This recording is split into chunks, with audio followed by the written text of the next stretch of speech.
boa noite aqui aos nossos telespectadores.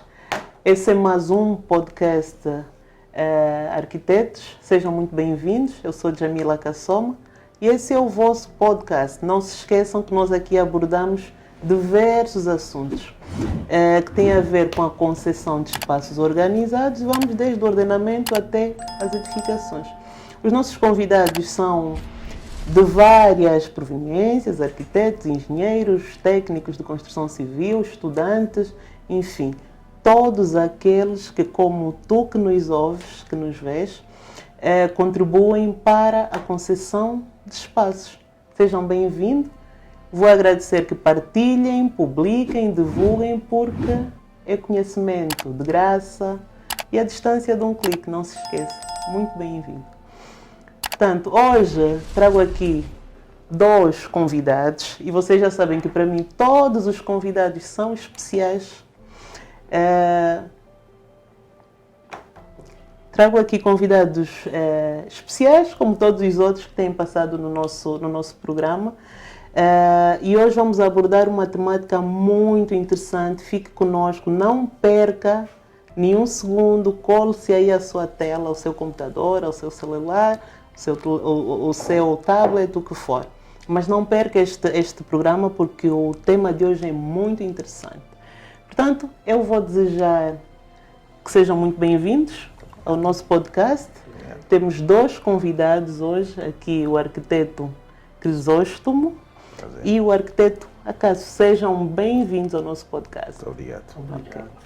Portanto, o tema que vamos abordar hoje tem a ver com o ordenamento do território e é um tema que diz respeito a todos nós. Vamos abordar diversos assuntos, desde os desafios, as oportunidades que o nosso país apresenta dentro desta temática, e ambos os nossos convidados são investigadores, são arquitetos, especialistas na matéria. Ou seja, não percam essa oportunidade muito importante, muito interessante. O arquiteto Crisóstomo, portanto, como já disse, é formado em arquitetura, tem uma experiência muito vasta em administração local do Estado, ligado ao ordenamento do território, gestão urbana, infraestruturas, e tem exercido diversas funções. Do ponto de vista da administração do território, mais especificamente na administração municipal de Viana. Portanto, vamos ouvir um bocadinho da sua experiência, dos temas que ele vem investigando.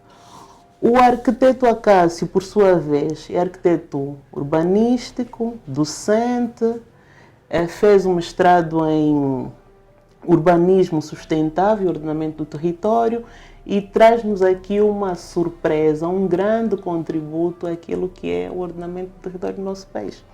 Eu vou começar por passar a palavra aos nossos convidados, porque eu acho que melhor do que eu é cada um fazer a sua autoapresentação. Ok. Vamos passar primeiro aqui ao arquiteto Crisóstomo. Muito obrigado, Jamila. Obrigado pelo convite. Obrigado ao seu ateliê por esta oportunidade que me dá. O seu Cássio vai falar por si. Para falarmos um pouco sobre o tema, eu chamo-me Crisóstomo Martinho. Sou arquiteto, como já disse, a Jamila, arquiteto urbanista. Trabalhei muitos anos em matérias ligadas ao planeamento e gestão urbanística do território no âmbito municipal, mais local. A minha praia é mais local. Trabalhei em instrumentos de planeamento e ordenamento do território, sobretudo ao nível dos planos diretores municipais.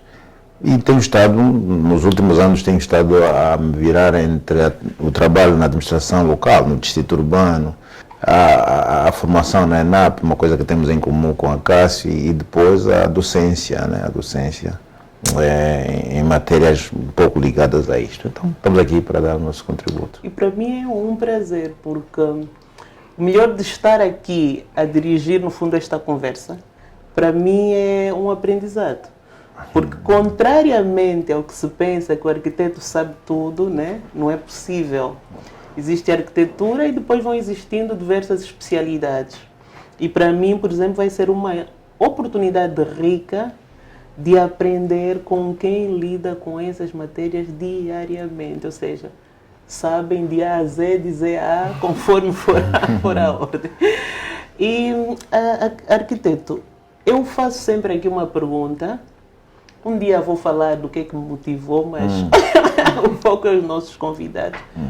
Por que arquitetura? O que lhe fez, o que lhe motivou a seguir essa área? Foi por acaso? Olha, não foi por acaso. Eu cresci embora tenha nascido na mesma província que tu. Um beijinho para os nossos irmãos do Bié. Mas eu cresci no Lubito e sabe, eu estava a contar em off que cresci, passei um bom tempo em Santa Cruz e muito cedo na adolescência desenvolvi estou a falar de Lubito, né? Algum interesse pelas artes cênicas, desenho, construção, e muito cedo fui praticando isto e tive um sonho, fui sonhando. E logo que terminei o ensino primário, no ensino médio, pensei, naquela altura havia encaminhamento, né?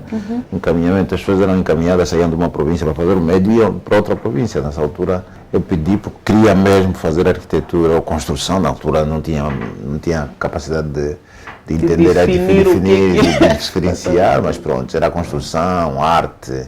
E então pedi que, naquela altura, dizia que curso, que linha que quer seguir, e então fui encaminhado para o UAM para fazer construção civil. Acabei não fazendo, acabei indo por um curso de corte de metais, mas depois as voltas vieram permitir que depois viesse fazer arquitetura, no fundo, realização de um sonho de pequeno, de adolescente.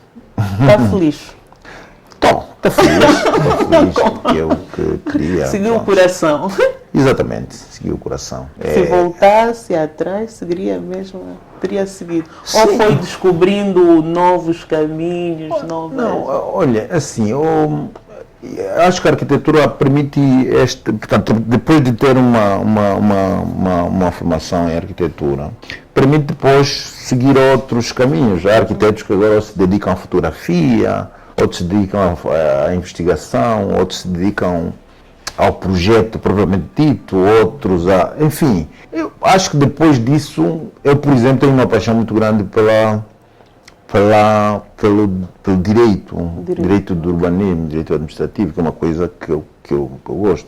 E que também tenho estado a trabalhar como consultor e me inclino muito para estas matérias, para além de gostar da arte. Então, o curso de arquitetura permite que depois, porque nós fazemos um curso de arquitetura generalista, somos generalistas, né? Arquitetura, urbanismo, uma perspectiva muito generalista. Alguns são mais específicos, mas na nossa realidade, assim como acontece no Brasil, o curso de arquitetura é generalista. Isso abre portas para que tu depois faças o que bem entenderes. É um pouco o que acontece com nós. Depois dá a possibilidade de escolher. E eu gosto tanto do projeto em ateliê, até porque também há uns anos queria um ateliê, um escritório, para além da administração pública, tive um escritório particular, a Crimar, que reunimos irmãos, que tenho 12 irmãos e um filho arquiteto. Todos eles temos uma família de arquitetura. Uma família de arquitetos. Aí não faltam projetos, né? Não faltam. E então já tivemos um projeto. Então, por um lado, gosto de projetar, gosto de investigar a parte teórica e gosto de transmitir conhecimento. Né? Temos também uma família de professores, meu pai era professor, minha mãe era professora, já falecidos, mas temos uma família também com muitos professores. Somos 9 irmãos, pelo menos aí 4 são professores. Então, de formação, por isso é que também estou na ENAP, da formação profissional. Então, um pouco disso. Muito bem. Vamos ouvir também o arquiteto Acácio, né? Que faça a sua apresentação e, no fundo, vai ficar também a mesma questão, porque eu acho que é importante lembrarmos do que nos levou a estarmos aqui, né? Essa nossa escolha, a nossa paixão ou desamor, o que for. Eu acho que vale a pena, pelo menos, por que eu digo isso? O que me faz às vezes manter-me neste percurso da arquitetura, construção civil, é justamente poder fechar os olhos e lembrar por que eu escolhi isso. Então eu acho que isso é a pergunta, antes de passarmos para os assuntos, que gosto de perceber também os outros, o que é que os levaram. Obrigado mais uma vez pela oportunidade. Bem, eu chamo-me Cássio Coelho Manuel, este é o meu nome. Sou arquiteto, urbanista, não é? Sou formado em urbanismo sustentável e ordenamento do território e também tenho uma especialização, um outro mestrado em gestão autárquica. Exato.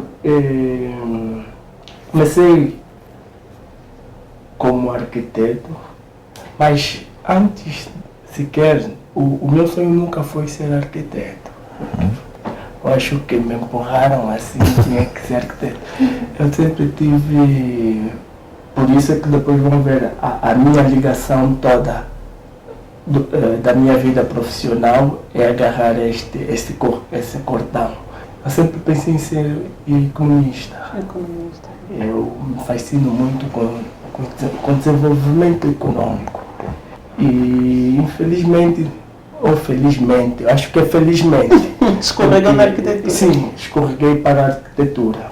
Mas pude ver na arquitetura aquilo que o arquiteto Crisóstomo havia dito, disse muito bem, é que a arquitetura te abre para tudo. Eu acho que nós temos duas coisas em comum, arquitetura. É a paixão pelo planeamento e o direito administrativo. Mas o direitos reais, direito administrativo, né? Porque quase que a nossa profissão tudo é com a terra. O ordenamento territorial é a terra. E é com essa terra que nós vamos trabalhar. Então temos que perceber muito bem a diferença do próprio direito real com o direito do ordenamento do território e urbanismo, que depois vai casar mesmo com o direito e os atos administrativos. E daí trabalhei 5 anos numa empresa de projeto. Durante, assim que terminei a faculdade, fiquei a trabalhar 5 anos. Assim que entrei na empresa, eu disse, eu vou ficar só aqui 5 anos, depois tenho que ir embora. Foi o que eu disse logo. Completou os 5 anos, disse, não, vou fazer aquilo que eu sempre gostei, é conciliar o desenvolvimento econômico, o desenvolvimento das cidades e a administração pública. E daí em diante eu venho investigar muito nessas matérias, dizendo, somos colegas como professores, nos 2 sítios até.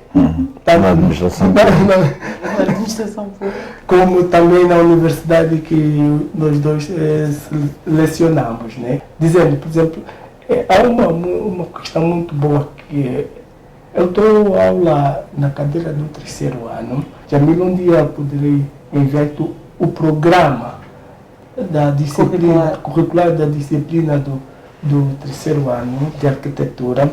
Ela conjuga tudo aquilo que é necessário ser feito na administração. Que é olhar para o espaço, principalmente a nossa realidade, que é a nossa cidade, e desse tentar intervir da melhor maneira possível, sem destoar o que já existe. E trazer a urbanidade, o urbanismo dentro dessas zonas. E é disso que nós vamos falar, né? Do ordenamento do território, disse muito bem, contribuições valiosas para os desafios que o nosso país, de um modo geral, apresenta. O que eu gostaria que discutíssemos numa primeira abordagem seria realmente esse conceito de ordenamento de território. Porque o nosso programa é um programa, digamos, para todo cidadão angolano perceber as questões e se familiarizar. Eu costumo dizer a questão da literacia. É importante formarmos esse cidadão. Quando nós falamos de ordenamento de território, do ponto de vista do conceito, de ideia, de significado, é o quê? Então eu chego ali na senhora, olha, vamos ordenar o território. Estamos a falar de quê? Bom, o Cássio...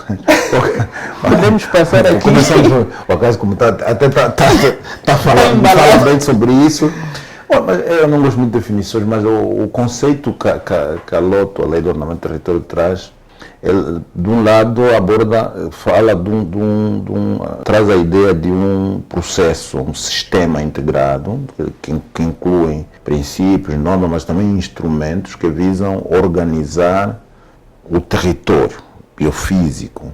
Para quê? Para promover a valorização do espaço e o desenvolvimento socioeconômico. Noutra vertente, o ordenamento do território pode ser visto como um processo de organização das atividades sobre o território. É curioso que há uma professora especialista em ordenamento do território, Fernanda Paula Oliveira, diz, na verdade, o ordenamento do território é ordenar ordenar as atividades sobre o território. Ou seja, é arrumar, definir onde é que vai acontecer isso e aquilo em função da vocação dos solos. Ou seja, que solos é que tem vocação para albergar a cidade, para albergar a atividade agrícola, albergar atividades urbanas. Este conhecimento da vocação, da capacidade dos solos, vai determinar que uso é que se vai dar. Tá?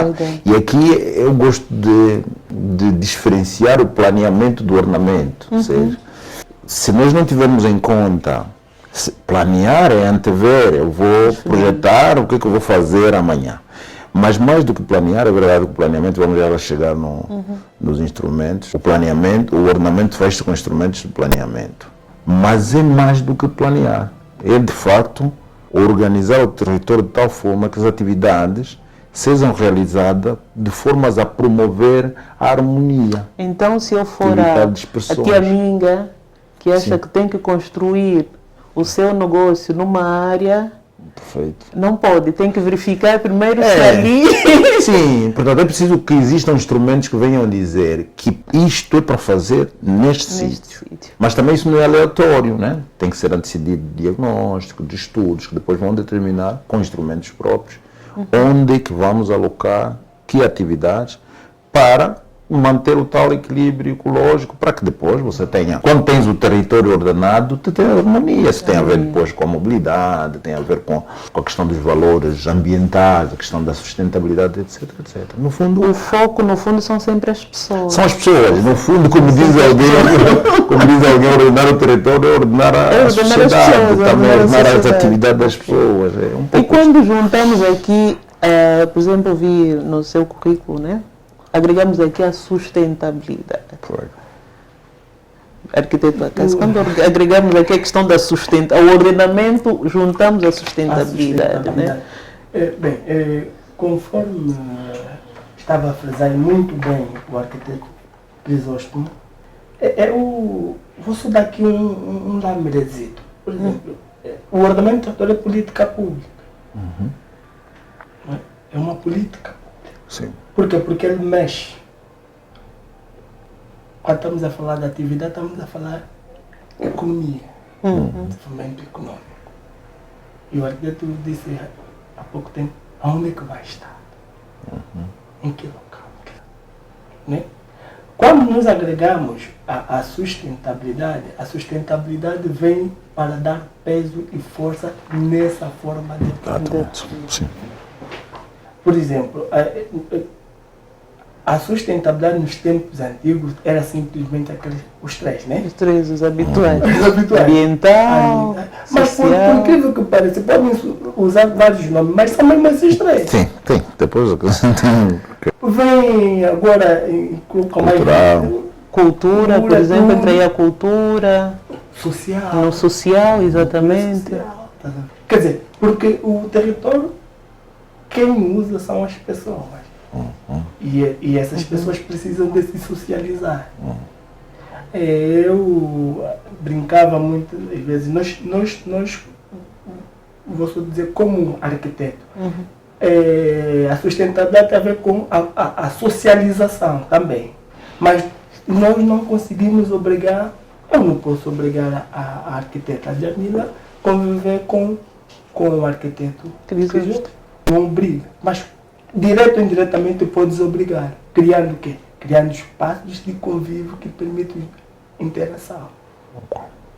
Então, aí é que vem, nós começamos a pensar a própria sustentabilidade. Então, se antes as pessoas podiam fazer o que bem entendem, no fundo hoje é importante ordenar para também preservar. Perfeito, Né? sem dúvida. Sem Para dúvida. preservar, para que o próprio território não se degrade. Não, sem dúvida. Né? E esse aspecto é fundamental. E isso tem a ver, também para além daquilo que tu ia dizer, o arquiteto Cássio, a sustentabilidade também tem a ver com isso. Ou seja, portanto, e ele diz bem, né, que é função pública, política pública, porque compete ao Estado, é responsabilidade do Estado, ordenamento, embora vários atores, podemos falar disso, de que atores aqui intervêm no processo, mas é responsabilidade do Estado que o território seja, porque isso tem a ver com segurança, tem a ver com a questão da sustentabilidade, porque um dos aspectos importantes, para além dessa questão econômica, e é bom referir, e o Cássio diz muito bem, que esta questão, o ordenamento do território é novo, assim como ciência, assim como o corpo é relativamente novo em relação ao urbanismo ou arquitetura, né? Porque, e ele vem justamente na perspectiva de organizar atividades econômicas. Por isso é que a relação entre o ordenamento do território e a atividade econômica é fundamental, para lá da questão do ambiente e essa questão de preservar os solos, os valores. E aliás, um dos fins do ordenamento do território é justamente este: preservar o território, os solos e os valores do território. Ou seja, ordenar Sim. implica concretamente urbanizar? Não Falou aí que, por exemplo, surgiu depois. Não necessariamente urbanizar, porque o ordenamento do território tem duas vertentes. Uma que é do urbanismo, que é cidade, que outra que é rural. Por isso que existem instrumentos para o planeamento urbano e existem instrumentos do ordenamento, o planeamento rural, os planos territoriais rurais. Então, o ordenamento do território não implica, porque o espaço do ordenamento do território não é só a cidade. Aqui estamos a falar do urbanismo.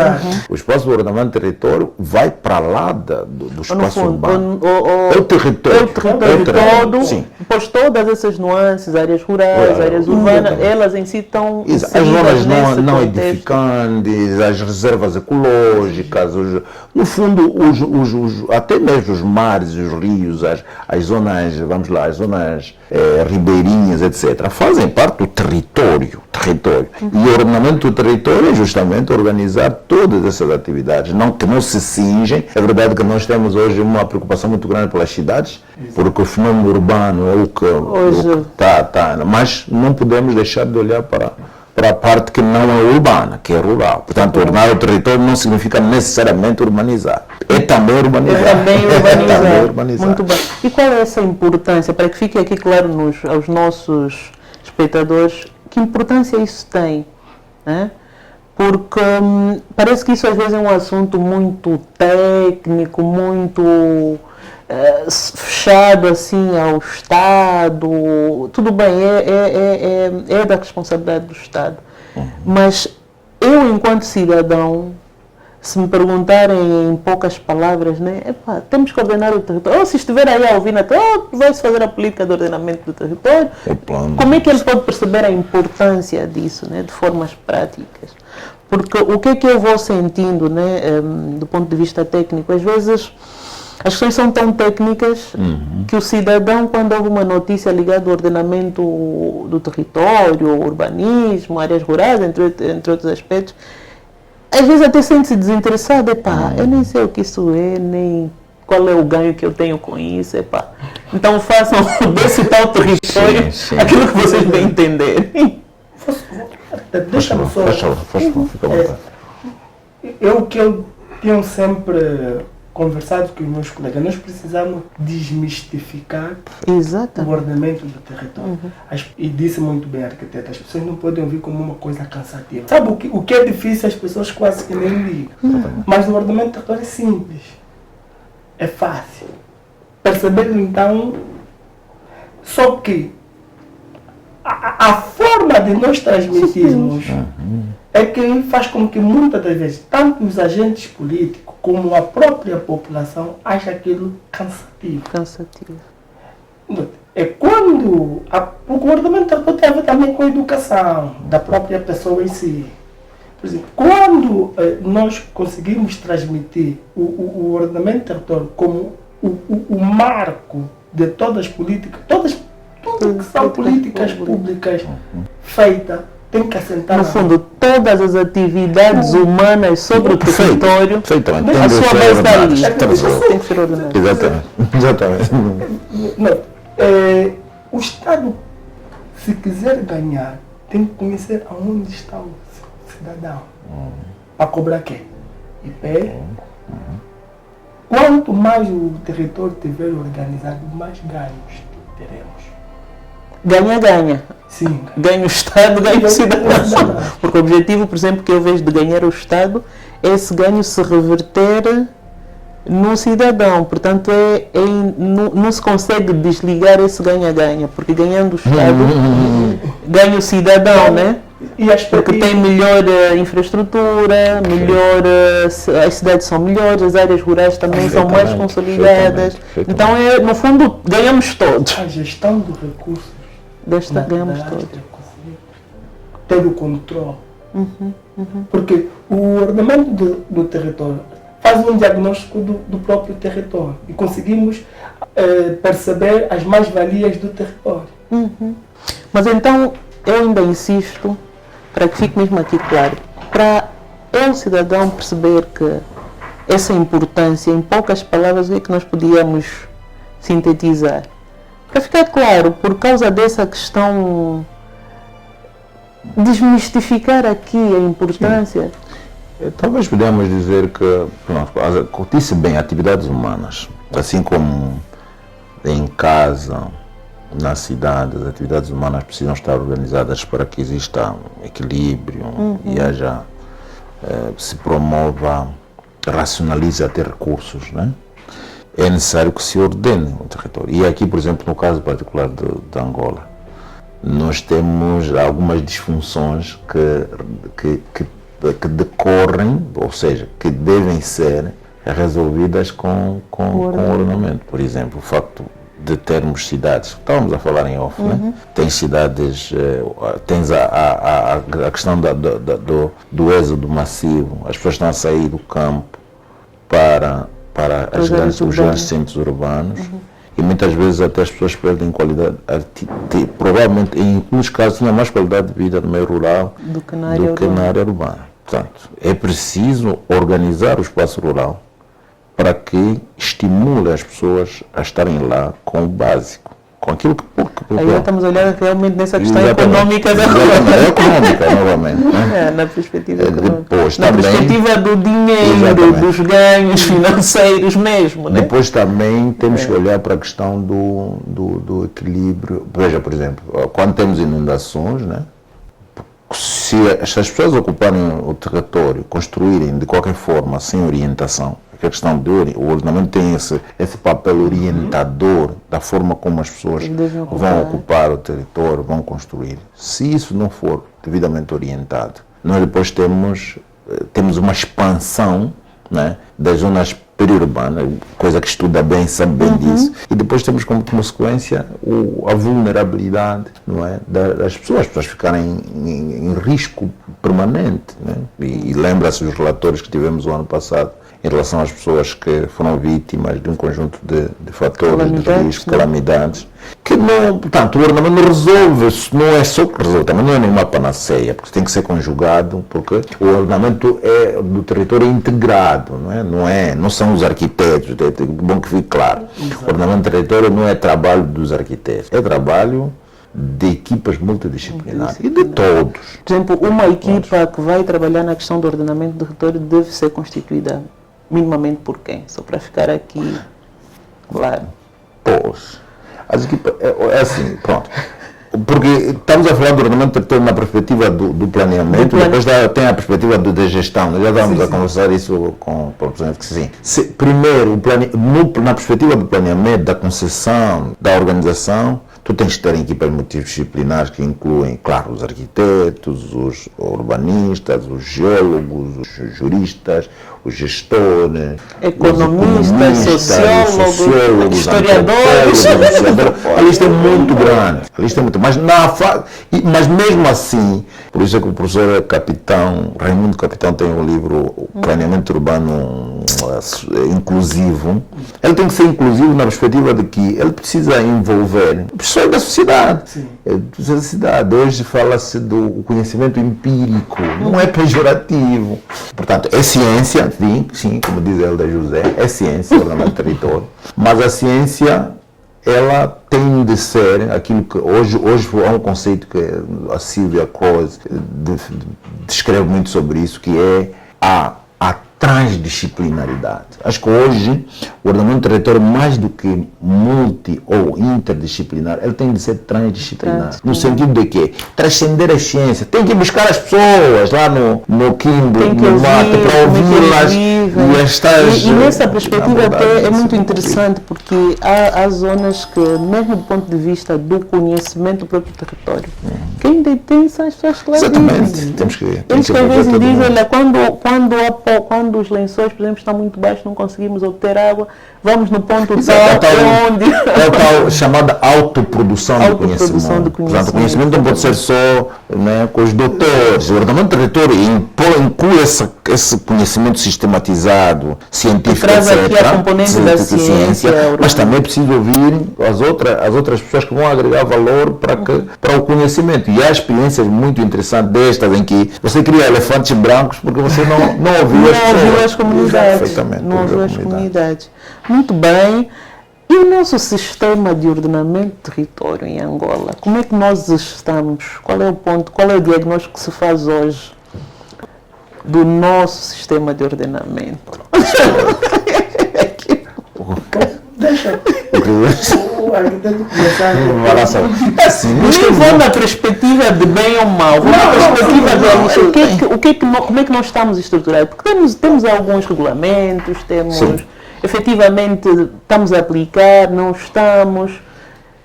Tal como o Acácio depois vai, até porque ele vem numa estrutura que está em boas condições de trabalho. Mas nós dois investigamos sobre essa matéria, escrevemos sobre essas coisas.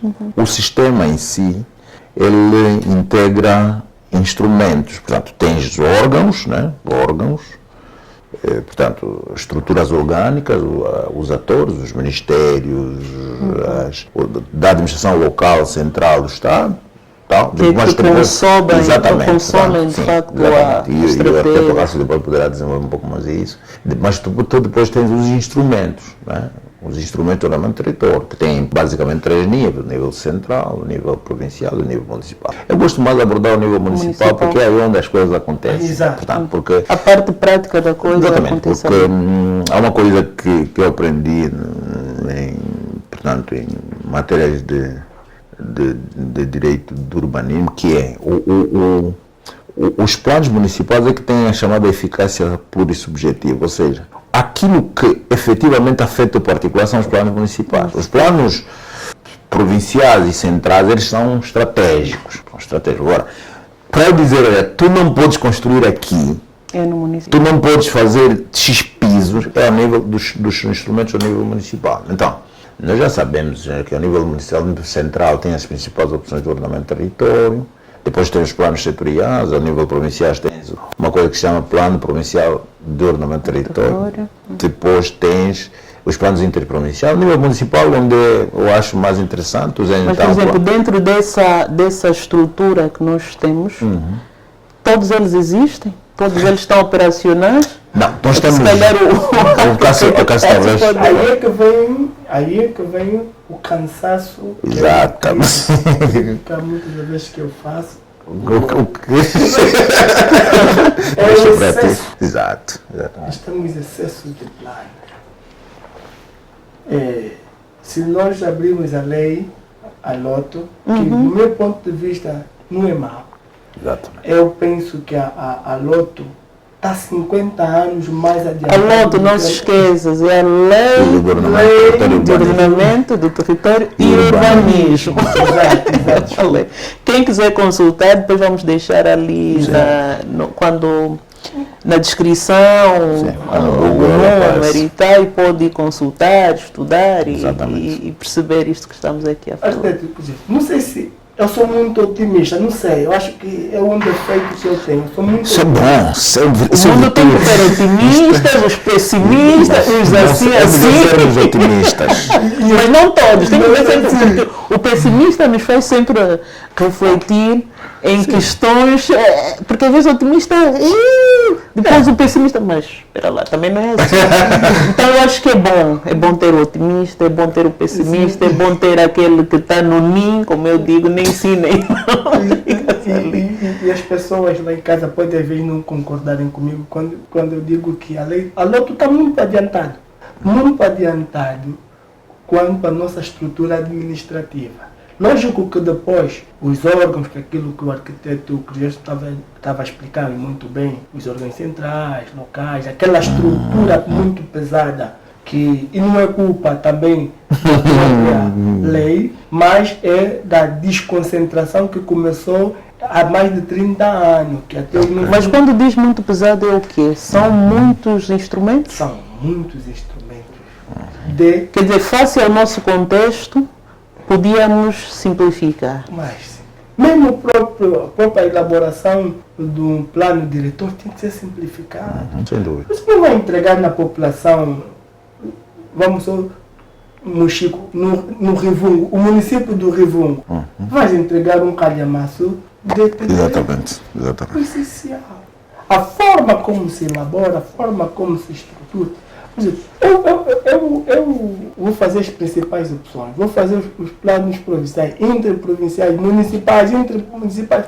Se esperar até começar a elaborar, até pegar no PDM, no plano do já esgotou-se. E depois nós aqui temos outra particularidade, hoje em dia, o tempo. Exatamente. Há uma aceleração muito grande dos fenómenos, sobretudo a transformação do território é muito... Acredito que não sei como é que o arquiteto tem se virado, principalmente na administração. Que o crescimento... Sim, eu me rápido. Eu me lembro quando trabalhamos no plano diretor de Viana com consultoria brasileiro. Eram brasileiros, consultores brasileiros e portugueses, né? E um deles vinha do Brasil. Nós íamos fazer trabalhos de campo. E o Alexandre dizia, olhava para aquilo, eles iam e faziam um mês, depois voltavam para continuar a acordar. Ele dizia, aqui em Angola, tu fazes uma fotografia, viras, quando fizeres outra, já é outra realidade. Ou seja, o homem foi um mês depois, o território já está transformado. Ou seja, e eu que estava a dizer, ou seja, a dinâmica da ocupação dos solos, não é só Angola, em África, em geral, ele não se compadece com uma estrutura muito complexa de instrumento, como é o Ocidente. Okay? Tu visitas Lisboa, Madrid, até porque 5 anos depois não é tão acelerado. Nós temos taxas de natalidade disparadas, grandes. Então, a forma de ocupação do terreno, portanto, o crescimento, tanto populacional como o crescimento urbano. A educação da população, essa questão que nós estamos a falar, de perceber que ali não é área que deve... Porque a população, às vezes também, é preciso, nós queremos responder os nossos anseios mais básicos, que é a segurança, uma habitação e tal, alimentação, esses fenómenos alguém que trata, né? Exato. Então, como compatibilizar hoje, essa é a maior dificuldade. Perfeitamente, e eu que estava a perguntar, e depois, o resultado qual é? A lei do ordenamento do território tem, é de 2004, vai fazer 20 anos no próximo ano. 20 anos. 20. E não te esqueça, arquiteto, vai fazer 20 anos. Tal como a lei de terras que tem de vai fazer 20 anos. É já um jovem, né? Crescido. Mas nós desconhecemos. Vamos estudar. Temos que estudar. Nós desconhecemos totalmente esta lei. 20 anos. Nós, por exemplo, esta e outras, porque nós já tivemos aqui um podcast onde abordamos, por exemplo, a lei das acessibilidades. Sim, acompanhei. E o nosso colega disse também a mesma coisa, a lei até... É de 2016. É rica, mas é desconhecida. Ou seja, nós temos aqui um problema, se calhar vai entrar depois naquela questão dos desafios, que é primeiro tornar as coisas conhecidas, perceptíveis, Em termos... Sim, esse de facto é um desafio, que é difundir isto, capacitar, não é? Qualificar. São muitos verbos que podemos conjugar para olhar para isto. Porque essa estrutura complexa, como ele diz muito bem o arquiteto, ela é boa, portanto, mas ela tem inspiração do Ocidente, não tenhamos dúvida. Se olharmos para a lei de base do ordenamento de território e de solos, né? A política de solos de Portugal de 98, é um pouco muito parecida com aquilo que nós adotamos como a nossa LOT de 2004. Mas estamos a falar de realidades diferentes. Mas isso é assim mesmo, né? É assim com outras... Mas, por exemplo, quando nós falamos desses 20 anos, não estaríamos já em condição de começar a repensar? O Cássio está Vou repensar o quê? Se eu só elaborei poucos instrumentos de planeamento. Quer dizer, mesmo naquela estrutura, não estão todos... Se é para mudar uma coisa, eu tenho que saber o que é que eu vou mudar. Não posso ouvir dizer. Não, nós temos que usar. Vou usar. Elaborar isso. Por exemplo, como hoje as pessoas dizem a lei de terras. A lei de terras hoje sentem a necessidade de mudar. Mas mudar por quê? Porque concedem terreno com a lei. Nunca se pode conceder terreno com lei. Tem que ver instrumentos. Tem que ver instrumentos. A lei de terra é um produto inacabado. Mas, por exemplo, se quisermos esclarecer aqui, tocou num aspecto fundamental que também ia referir, que é a questão da lei de terra.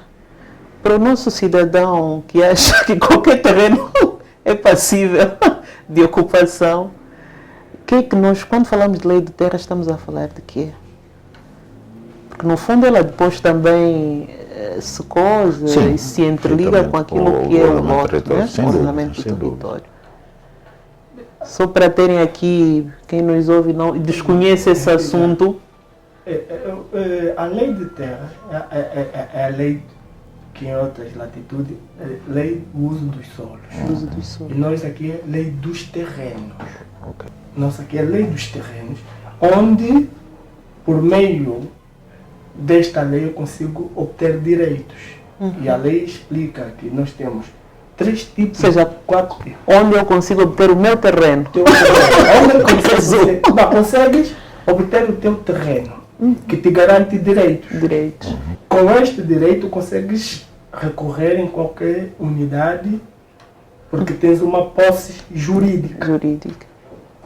Em que esta própria lei de terra, eu digo ao seguinte: a lei de terra tem 2 vertentes. Eu, para conseguir o terreno, tenho 2 formas na lei de terra. Porque a própria lei mostra isso. Eu vou ocupar, porque é propriedade originária do Estado, em que eu tenho que ocupar, para depois, porque estou a tomar conta de um bem do Estado. Ocupando, aí vou adquirir direitos. Ou vou junto à administração do Kazenga ou de Viana pedir na administração: preciso de um terreno x. Para me acomodar. Terreno este que foi anteriormente classificado por um documento como área edificável ou não edificável. Não estamos a fugir do tema, mas só para coisa. Quer dizer, há uma relação muito grande. E é uma pergunta que colocou, que era quais são as... Porque se tivermos que falar sobre a legislação, nós somos juristas, mas quer dizer assim, quem trabalha em arquitetura tem que ter noções básicas para não cometer erros, né? Mas estamos a dizer que, para além da própria lei do ordenamento do território e o regulamento de planos territoriais, ele está muito relacionado com toda a legislação fundiária, porque as coisas acontecem em geral na terra, embora se possa construir no mar, né? embora se possa construir no mar, como está acontecendo no Dubai e pode acontecer aqui também, mas toda atividade, a boa parte da atividade humana é feita sobre a terra. Então, esta lei vem estabelecer princípios, normas, regras de como se usa e se transforma, aproveita o solo. Mas é interessante que esta mesma lei estabelece que, para fazer isso é preciso que existam instrumentos de ordenamento do território. Porque veja, por exemplo, para te conceder um terreno, tem que saber o que é que vais fazer. Quero fazer o quê? Quero fazer uma fábrica. Quero fazer uma fábrica. Então, os instrumentos de ordenamento territorial vão determinar onde é que vão surgir fábricas. E essa concessão do terreno tem de ser em conformidade com os instrumentos. Quer dizer, na verdade, sem instrumentos de ordenamento territorial não devia haver concessão fundiária. É assim que a lei determina. E o instrumento de ordenamento territorial é o tema que nos traz aqui. Fica claro que temos muito trabalho a fazer. Tem muito trabalho. Os desafios são enormes. São enormes, sem dúvida. O primeiro é compatibilizar este quadro legal com o nosso contexto, parece. Perfeito. Esse é um desafio que para mim ficou claro. Mas agora estamos em condições de responder a esse desafio, de olhar para esta questão da compatibilização com esses instrumentos, a nossa realidade. E qual é a nossa realidade? Por um lado é o que nós falamos, é uma realidade como a maior parte dos países africanos, com um crescimento populacional extremamente acelerado. Então, pelo que eu percebi aqui dos meus convidados especiais, é que não existe de facto, a nossa estrutura é muito pesada face àquilo que é a realidade que se quer responder. Embora existam mecanismos também que tornem, vamos lá, fala-se muito hoje da hierarquização, de haver a previsão de muitos instrumentos, né, planos, por exemplo, planos setoriais tu tens a nível nacional, nível provincial, nível municipal. Há países em que só tens planos setoriais a níveis centrais e, na verdade, a prática mostra que dificilmente o município vai fazer um plano setorial. Por exemplo, só no setor do saneamento. Plano no setor dificilmente, não está a acontecer. Quando eu falava de 20 anos, 20 anos depois nós temos dificuldades de elaborar. Estou a mentir, né? Não, todos os arquitetos, todo o grupo multidisciplinar. Temos dificuldade de elaborar os instrumentos. Nós, dos planos diretores municipais, não saímos muito, né? Temos planos diretores municipais, 27, 28. E depois temos alguns planos de Benguela, Bié, Uíge, Luanda. Mas que é? Benguela, Bié, Uíge, Luanda e. Falta uma província, são 5. São 5. Ok, mas pronto, são 5 províncias que têm plano de diretores municipais. Algumas, nós temos 18 províncias, né? 164 municípios. Então, ainda é um grande desafio. E outro desafio é que a dinâmica da ocupação, já falamos disso, não se compadece com a burocracia da elaboração dos planos e da aprovação. Exatamente. Está a ver? Não se compadece. Outro, já foi referido, portanto, a compreensão. E eu ainda enumero um outro, mesmo quando existe um instrumento, ele está aí. Tu tens um plano diretor, tens um plano de urbanização, agora a implementação dele. E o que eu costumo dizer mesmo com os meus alunos se tiveres planeamento territorial urbano, mas não casar com o planeamento econômico, não tens nada. Não acontece. O desafio um dos grandes desafios conciliar o planeamento territorial urbano e o planeamento econômico. Porque, por exemplo, o investimento em infraestrutura só vai acontecer se houver dinheiro. Eu até digo o seguinte, tem como nós solucionar isto. Certo. Para escrever despesa, um administrador municipal que já tem que ter o plano diretor. Eu finança, tenho que vais fazer, por exemplo, porque o PIN, para aqueles municípios que têm plano diretor, eu vou fazer terraplanagem de uma estrada, tem que estar. Exatamente. E tocou num tema muito interessante, porque como foi possível fazermos o PIN sem os planos diretores?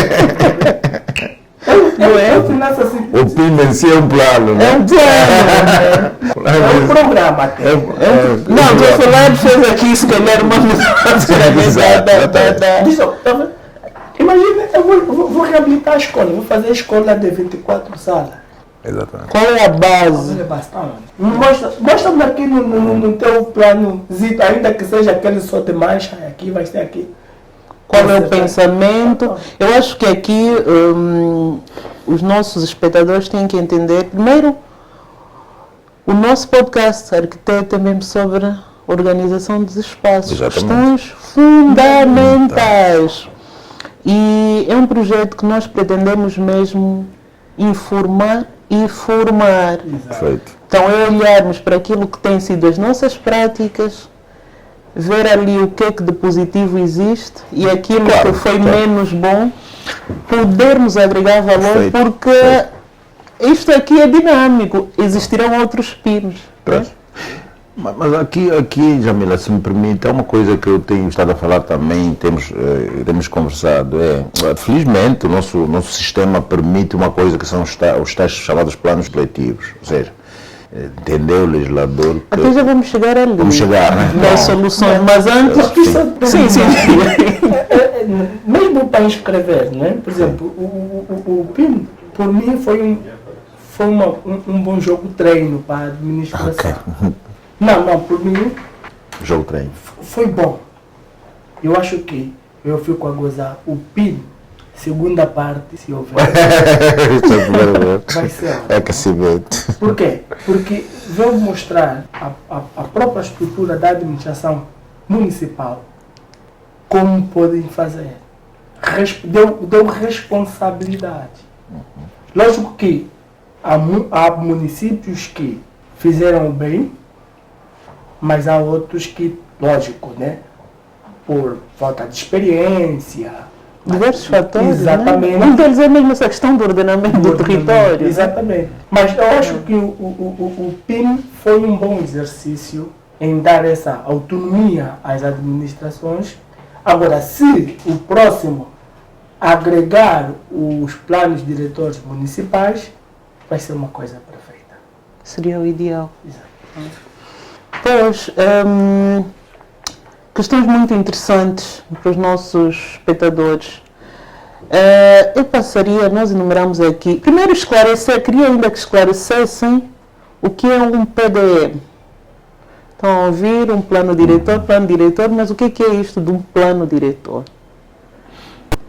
Aí nos focando naquela ideia de que disse que, na realidade, a materialização dessas políticas de ordenamento, da própria ordenamento, vai se sentir nos planos municipais. Né?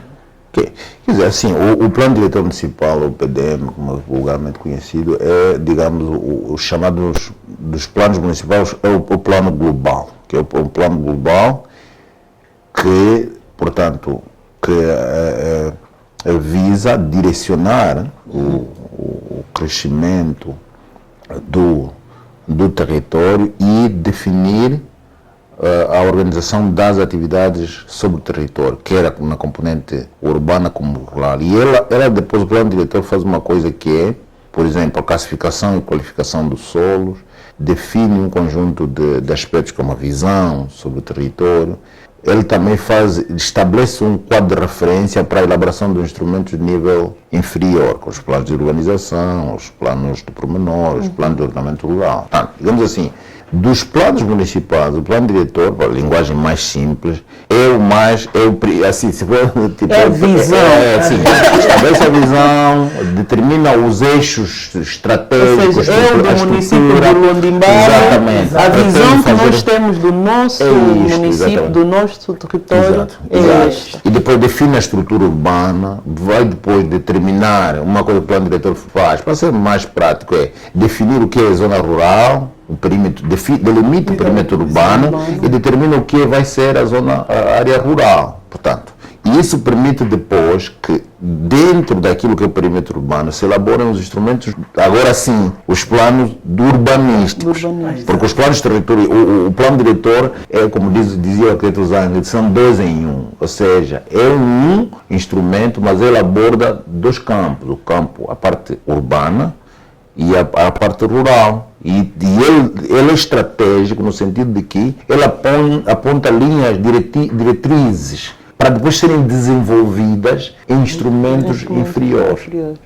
Que são então os planos urbanísticos, os planos de urbanização, os planos de ordenamento rural, os planos de pormenor, os planos especiais, por exemplo, um plano de requalificação ou reconversão, um plano especial, porque aí não é um plano de urbanização. Portanto, se eu tenho uma zona degradada que precisa ser reconvertida, estamos em presença de um plano especial. Mas para que eu tenha esta abordagem, tenho que ter um instrumento global, cimeiro, digamos assim, ao nível municipal, que vai definir as linhas gerais de como se vai, portanto, projetar o município, normalmente a médio prazo, médio e longo prazo.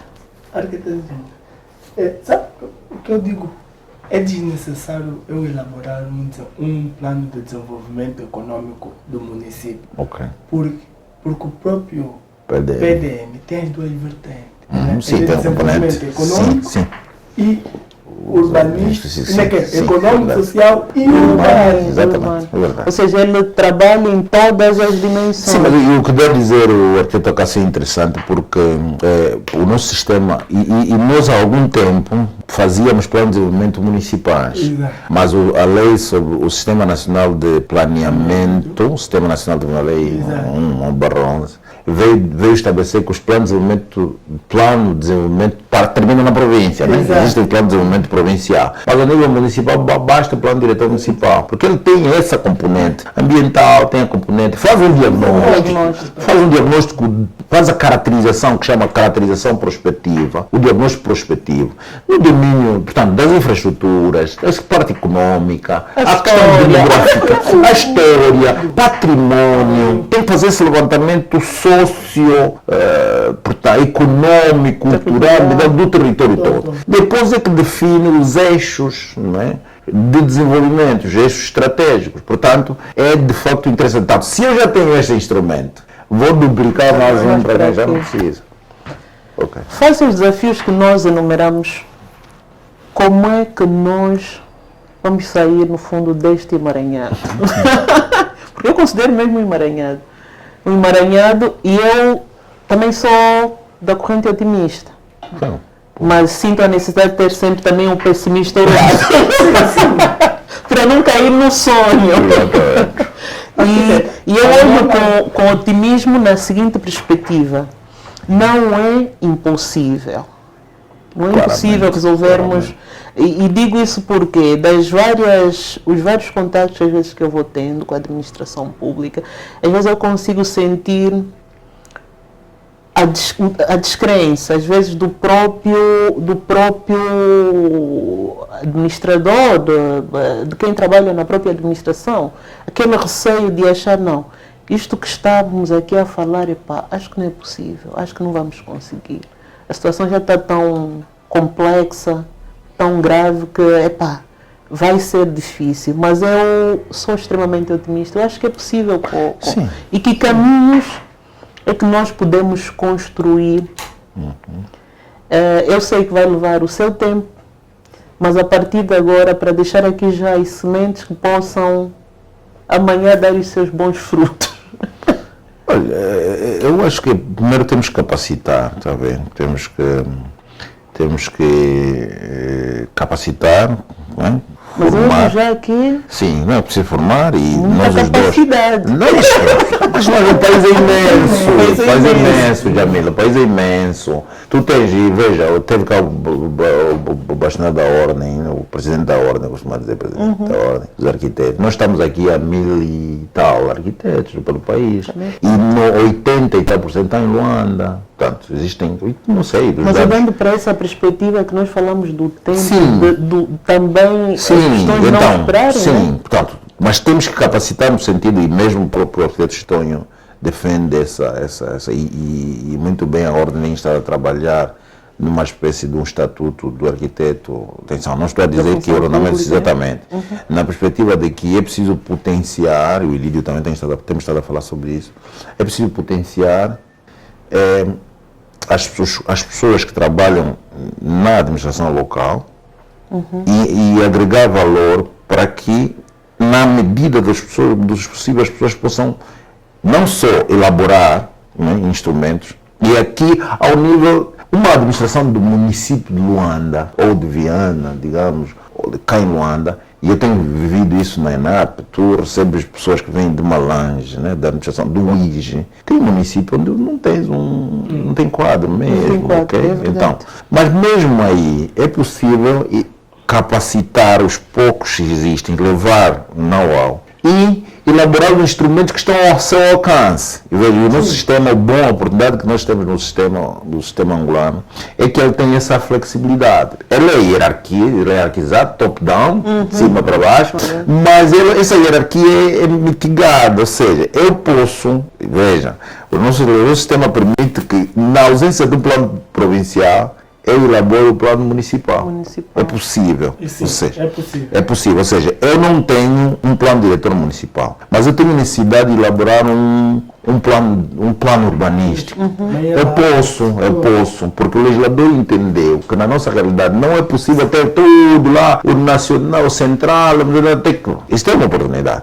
A outra são os tais instrumentos que são sucedâneos, ou seja, supletivos, que vêm suprir a insuficiência de quadros. Ou seja, se eu não tenho capacidade de fazer um plano de urbanização, eu faço um instrumento simples. Bom, há algumas entidades que não quero citar que têm estado a usar, por exemplo, esquemas de ocupação de solos. Podemos falar em outros instrumentos que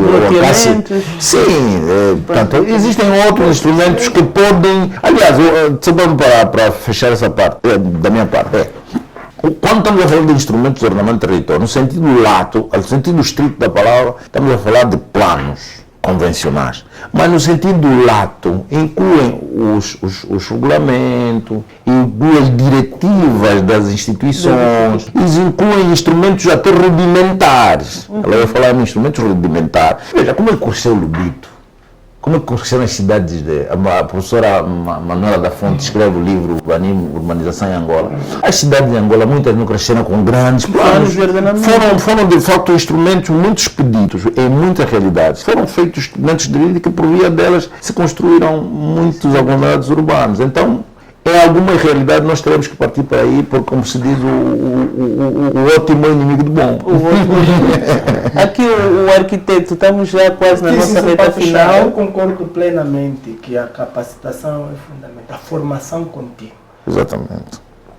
Formação contínua por parte dos agentes da administração. E não só, esta formação contínua vai permitir a descodificação dos planos. Exatamente.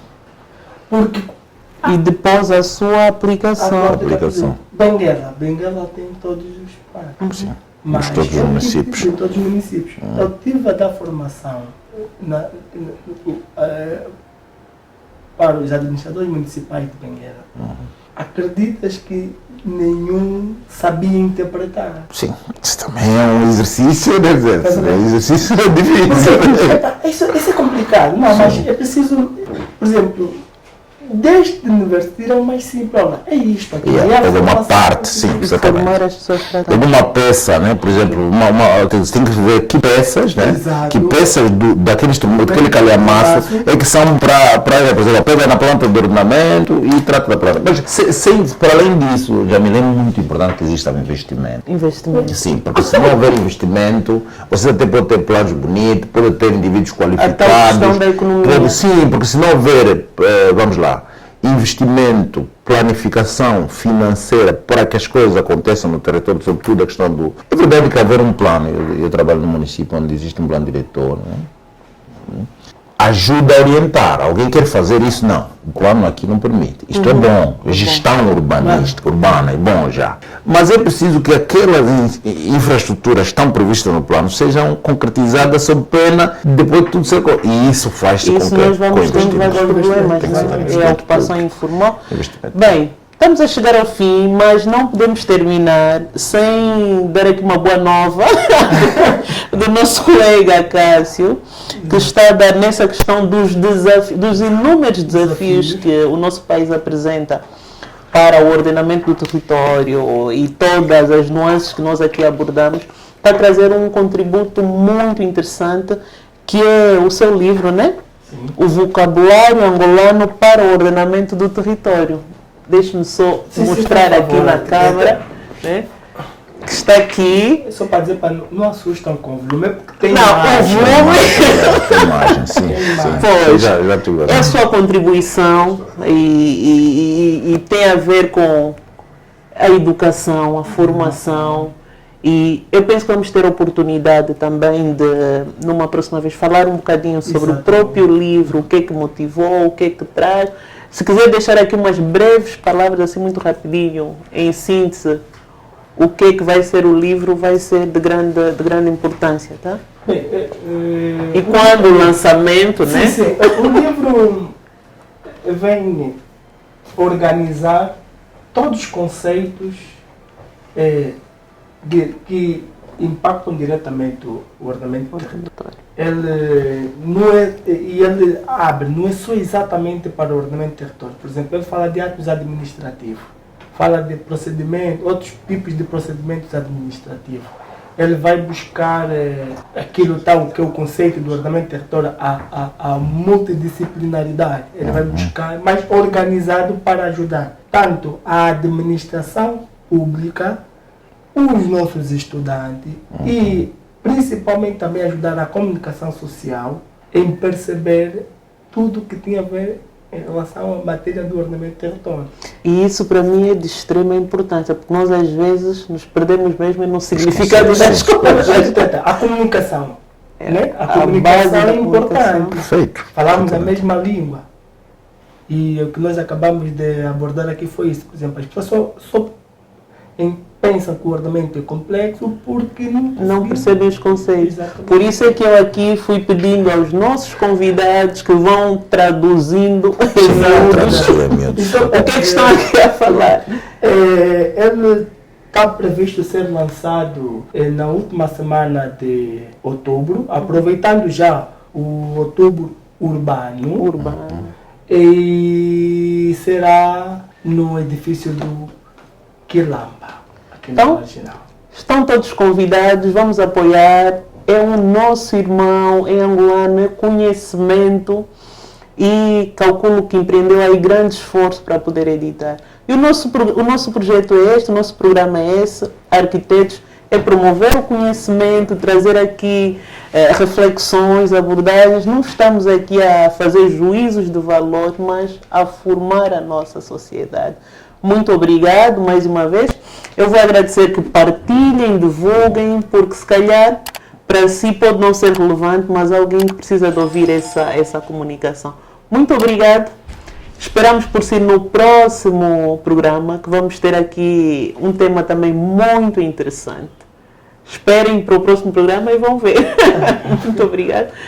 Arquitetos, muito bem, estamos de parabéns. Estamos aqui a fazer um trabalho social. Muito obrigado. E eu agradeço, né, a vossa disponibilidade em apoiarem, em divulgarem e prestarem, de facto, esse contributo, porque é mesmo de coração.